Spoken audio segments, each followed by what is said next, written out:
गजा की सूरत हाल की बात करें। गजा में इमदाद बंद होने से अशिया खुरनोश की कीमतें नाकाबिले यकीन हद तक महंगी हो गई हैं। एक अदद प्याज की कीमत 3,000 रुपये के बराबर हो गई।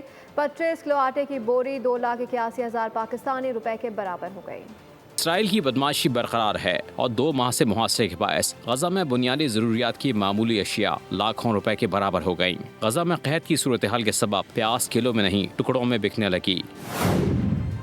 एक टुकड़ा प्याज की कीमत 1,000 रुपए से 1,500 रुपए है, जबकि एक अदद प्याज तकरीबन 3,000 पाकिस्तानी रुपए में दस्तियाब है। गजा की पट्टी में आटे का 25 किलो का थैला 2,81,000 पाकिस्तानी रुपए का मिलता है। 1 किलो आटे की बोरी 5,300 रुपए में फरोख्त हो रही है। बेबी फार्मूला 4,000 रुपए और शुमाली गजा में 43,000 रुपए के बराबर है। फी किलो आटा 2,800 रुपए, खीरा 1,500 रुपए, 1 किलो टमाटर 42,000 रुपए तक पहुंच चुका है। सिर्फ एक बैगन 4,000 में फरोख्त हो रहा है। एक दर्जन अंडों का कॉटन 9,000 रुपए का हो गया, जबकि शुमाली गजा में यही कॉटन 20,000 रुपए के बराबर कीमत में फरोख्त हो रहा है। 1 किलो खुर्दनी तेल 7,500 पाकिस्तानी रुपए में दस्तियाब है। खुर्दनी तेल की इंतहाई कीमत गाड़ियों में इस्तेमाल के सबब है, क्योंकि गाड़ियों का ईंधन खत्म हो चुका है। सब्सक्राइब करें और बेल दबाएं ताकि कोई खबर रह न जाए।